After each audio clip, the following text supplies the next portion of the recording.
He sat in his prison cell with a pen in his hand and a confession in his heart. Not a confession of guilt, but of pride. He wrote, "I have no desire whatsoever to reform myself. My only desire is to reform people who try to reform me." He admitted to 21 murders, thousands of acts of robbery, arson, and crimes too dark to name on this channel. And he felt nothing. No remorse, no fear, no regret. He didn't beg for mercy when the government sentenced him to death. He looked the warden in the eye and said, "Hurry it up, you Hoosier bastard. I could hang a dozen men while you're fooling around." This is the story of Carl Panzram. And it begins not in some dark alley or a prison cell, but on a Minnesota farm where a little boy once had a mother who loved him.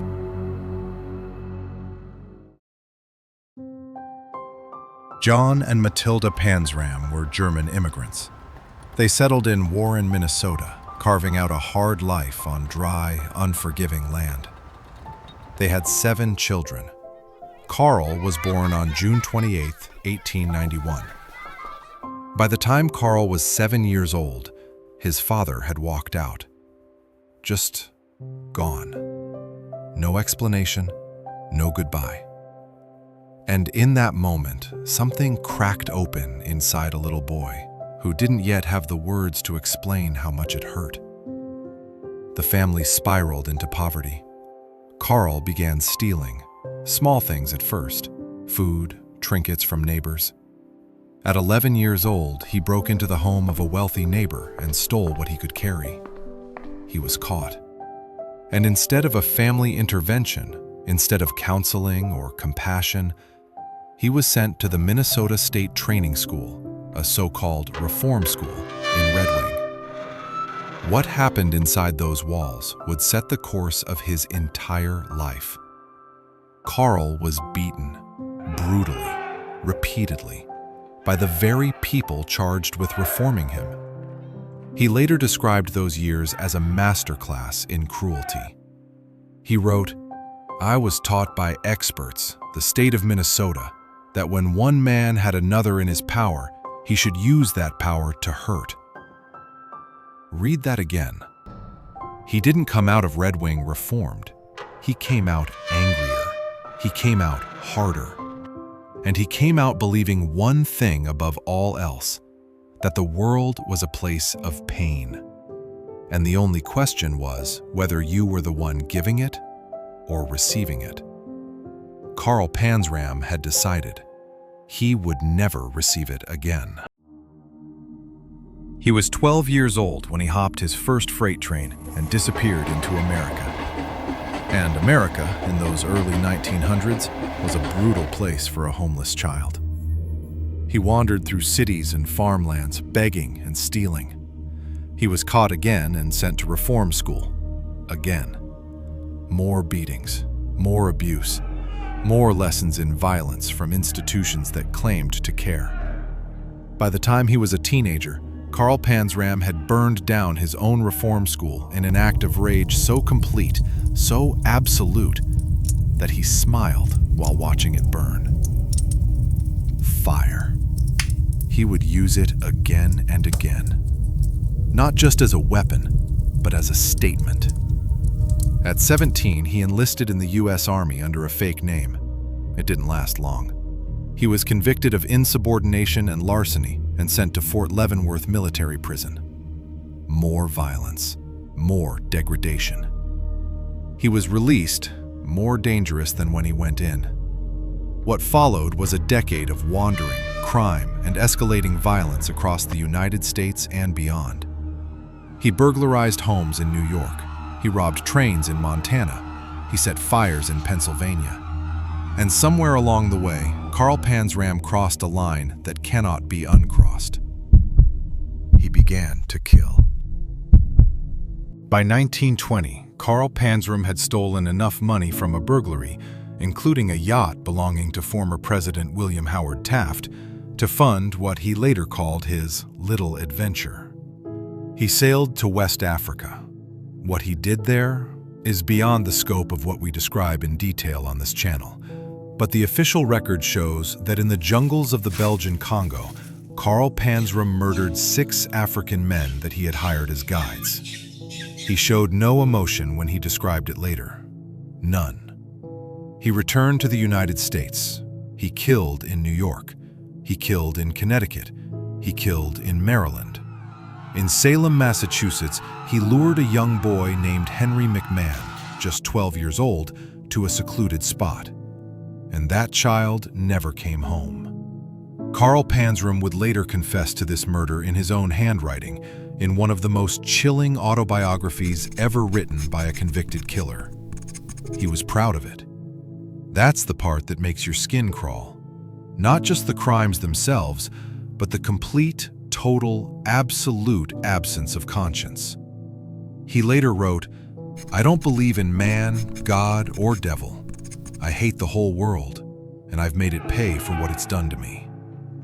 In 1928, he was finally caught. Not for murder, for burglary. He was sentenced to 25 years in Leavenworth Federal Penitentiary. And even behind bars, Carl Panzram wasn't finished. Prison, for most men, is a cage. For Carl Panzram, it was just another battlefield. He threatened guards.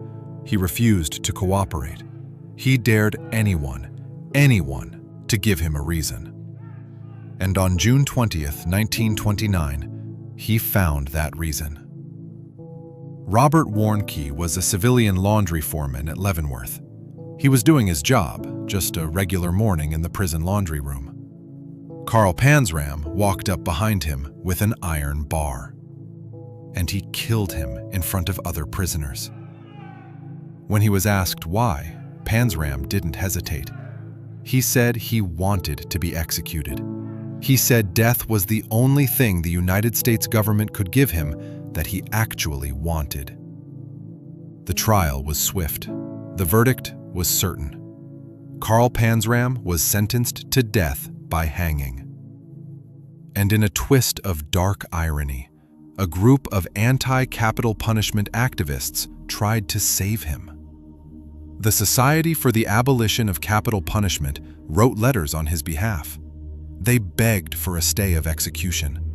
They argued that even a man like Carl Panzram deserved to live. Panzram's response? He wrote back to them personally. He said, "The only thanks you and your kind will ever get from me is that I wish you all had one neck and I had my hands on it." He wanted to die. He demanded it. September 5th, 1930. The morning air at Leavenworth was cool. The kind of morning where you can see your breath, where the world feels thin somehow. Carl Panzram walked to the gallows without assistance. He didn't stumble. He didn't shake. When the warden asked if he had any final words, Panzram looked around at the assembled witnesses and said, "Yes. Hurry it up, you Hoosier bastard. I could hang a dozen men while you're fooling around." And then the trapdoor opened, and Carl Panzram, the boy from Minnesota, the child who was beaten by institutions, the man who channeled every wound into an act of destruction, was gone. He was 38 years old. He had walked into darkness so completely that by the end, he was the darkness. It would be easy to end this story by calling Carl Panzram a monster. It would be easy, and it would be true. But it would also be incomplete. Because here is the thing that makes this case different from so many others. Carl Panzram told us exactly who made him. Not to excuse himself, not to escape responsibility. He never wanted that. He told us because he wanted the world to understand the equation. Abuse a child, and you plant a seed. Imprison a child with predators, and you water it. Teach a human being year after year that cruelty is the only language the world speaks, and eventually, they will become fluent. That is not a defense of Carl Panzram. There are millions of people who survived childhoods just as brutal, or worse, and chose something different. Resilience is real. Choice is real. But so is this. The institutions that were supposed to protect Carl Panzram failed him so completely, so catastrophically, that they created someone who would spend the rest of his life trying to burn the world down. One of the only people who ever tried to understand him was Henry Lesser, a young prison guard at Leavenworth who gave Panzram paper and a pen, who listened without flinching, who, remarkably, showed Carl Panzram something he'd almost never experienced: basic human decency. And Carl, this man who claimed to feel nothing, wrote to Henry Lesser for years. He shared his darkest memories. He explained himself, not to be forgiven, but to be understood. Their correspondence became the basis for a published autobiography. It is still read today by criminologists, psychologists, and anyone who wants to look into the very bottom of what a human being can become. Carl Panzram's last act of violence was his hanging. But his last act of honesty was picking up a pen. And maybe that's the most haunting thing of all. If this story moved you or disturbed you in the way true crime should, make sure you subscribe. Every week, we bring you stories that don't let you look away, because the truth, no matter how uncomfortable, deserves to be told.